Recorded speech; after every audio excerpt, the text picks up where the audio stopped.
వాడు ఏం చేశాడు, మజ్జిగ తాగాడు, మంచినీళ్ళు తాగాడు, తగ్గల. రెస్ట్ తీసుకున్నాడు, తగ్గల. ఈ 3 పద్ధతులు తగ్గలేదంటే అది గ్యాస్ట్రిక్ కాదు, అది ఖచ్చితంగా హార్ట్ అటాక్. తక్కువ వయసులో వస్తున్నాయి. స్ట్రెన్యూస్గా ఎక్సర్సైజ్ చేస్తే రావడం. రాజకుమార్ కన్నడ యాక్టర్, ఆయన కుమారుడు కూడా మరణించాడు కదా ఎక్సర్సైజ్ చేస్తూ. దానికి కారణం ఏంటంటే ఒక శరీరానికి ఒక రెసిలియన్స్ ఉంటుంది, ఒక శక్తి ఉంటుంది, ఒక స్ట్రెయిన్ తట్టుకునే శక్తి. దానికి మించి నువ్వు శ్రమకు గురి చేస్తే ఇలాంటి ప్రమాదాలు వచ్చే అవకాశం ఉంటుంది. అట్లే కొంతమంది బరువు తగ్గాలని విపరీతంగా డైటింగ్ చేసి మినిమం అవసరమైన డైట్ తీసుకోకుండా మళ్ళీ ఎక్సర్సైజ్ కూడా చేశారనుకో, అట్లాంటప్పుడు వచ్చే అవకాశం ఉంది. టోటల్గానే లైఫ్ స్టైల్, జీవన శైలిలో మార్పులు వచ్చిన కారణంగా తక్కువ వయసు వాళ్ళకి హార్ట్ అటాక్స్ వస్తున్నాయి. ఏంది జీవనశైలి మార్పులు అంటే, మొదటిది అలవాట్లు. ఈ అలవాట్లో పొగ తాగడం ఒకటి ప్రమాదకరమైన అలవాటు. ఆల్కహాల్ విపరీతంగా తాగుతున్నారు, అదొక అలవాటు.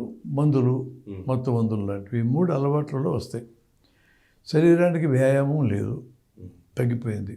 ఇంటి దగ్గర నుంచి కూడా ఏమని చెప్తా ఉన్నారు మన తల్లిదండ్రులు అంటే, ఏం పని చేయగాకు, చదువుకో చదువుకో చదువుకో, మంచి మార్కులు తెచ్చుకో, మంచి ఉద్యోగం తెచ్చుకో, కడుపులో చల్ల కదలకుండా, సీట్ నుంచి లేవకుండా కదలకుండా కూర్చొని సంపాదించుకొని చెప్తున్నారు. పని చేస్తానంటే చేయలేరు. వీడికి పని చేసే అలవాటు తప్పిపోయింది.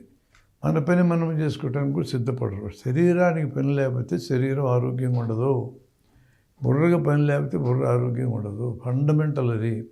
ఏ వస్తువైనా మీరు గమనించండి. ఒక ఇనుప కర్రను తెచ్చినాం, రోజు దున్నుతుంటే తల మెరుస్తూ ఉంటుంది. దున్నకుండా పక్కన పెడితే తుబ్బట్టిపోతుంది.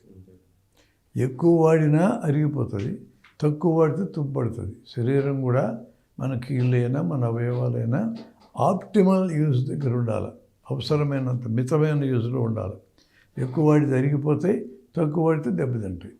ఇప్పుడు వీళ్ళకి శరీరానికి వ్యాయామం లేకపోతే శరీరం ఎట్ట ఆరోగ్యం